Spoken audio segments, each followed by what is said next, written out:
सभी ठेकेदार भाइयों का मेरा नमस्कार। आज सभी राजस्थान के ठेकेदारों से मैं अपील करना चाहता हूं कि मैं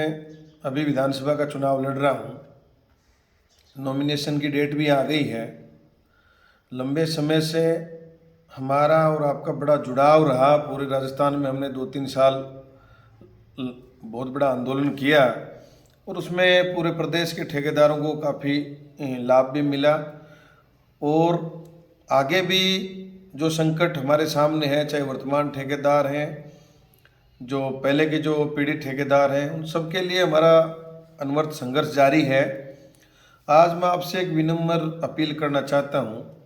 कि जो अपील मैंने पहले करी कि मैं चुनाव लड़ूंगा, तो बहुत से हमारे ठेकेदारों ने राजस्थान में जो भी हमारी विधानसभा के या मेरे ज़िले के जितने भी लोग राजस्थान में कोई कर्मचारी हैं या कोई दूसरा काम धंधा करते हैं, तो उनके समाचार भी आए। ठेकेदारों ने मेरे से बात भी करवाई और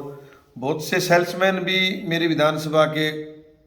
कई ठेकों पे काम करते हैं, तो उन सेल्समैनों से भी ठेकेदारों ने बात करवाई और सेल्समैनों का परिवार भी आज मेरे साथ इस चुनावी कैंपेन में मेरे लगा हुआ है। तो मैं चाहता हूं कि राजस्थान के ठेकेदार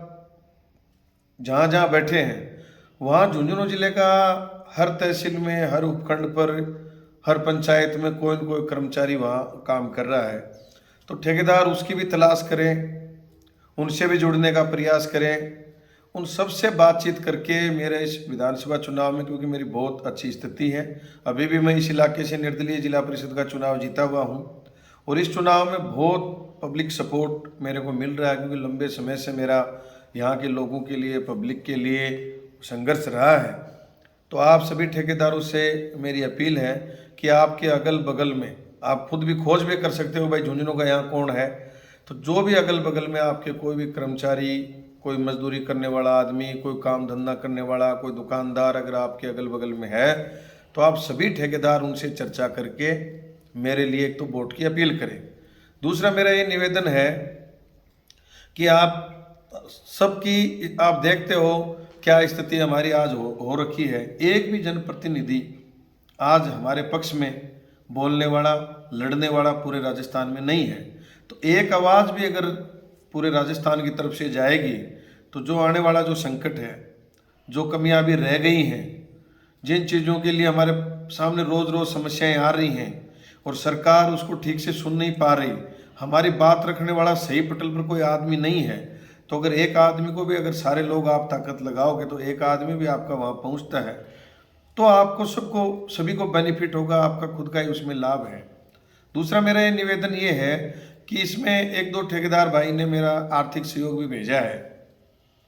तो क्या 1-2 ठेकेदार आर्थिक सहयोग भेजेगा तो मैं ये समझूंगा कि भाई 1-2 ठेकेदार ही इस आंदोलन से जुड़ा हुआ है, समस्या 1-2 की है। आप सब लोगों को, जो भी आपके पास साधन संसाधन है, चाहे कोई गाड़ी घोड़े की मदद कर सकता है, कोई दूसरे तरीके से मदद कर सकता है, कोई आर्थिक मदद कर सकता है। मैं ये नहीं कहता कि आप भारी भरकम आर्थिक मदद करो, लेकिन इच्छा, एक भावना होती है, तो मेरे मन में भी उत्साह आएगा, मेरे लिए, मेरे को भी एक हिम्मत मिलेगी कि यार जिन लोगों के लिए हमने लड़ाई लड़ी,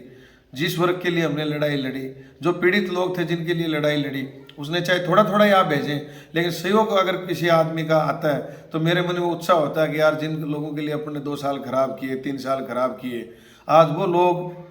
एक उत्साह बढ़ा रहे हैं, एक मोटिवेशन मेरे को दे रहे हैं, चाहे कोई साधन के माध्यम से दे रहे हैं, चाहे किसी की वोटर से मेरी बात करवा के दे रहे हैं, या किसी सेल्समैन के माध्यम से मेरा प्रचार प्रसार करवा रहे हैं, या कोई आर्थिक मेरी मदद करके कर रहा है। तो ऐसे आप करोगे तो मेरी भावनाएं भी और ज़्यादा आपके प्रति सहानुभूति की भावनाएं होंगी, क्योंकि दिसंबर के बाद जैसे तैसे करके हमने 31 दिसंबर ये डेट बढ़वाई है।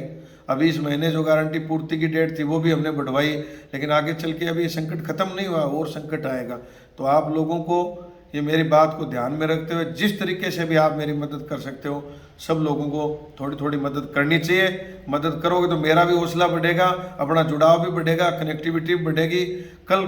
जो जरूरत पड़े, कोई संकट आए, तो आपके लिए कोई आदमी भी तैयार मिले। इस तरीके की भावना रखते हुए आप सभी लोगों को मेरा साथ सहयोग करना चाहिए। बहुत बहुत धन्यवाद।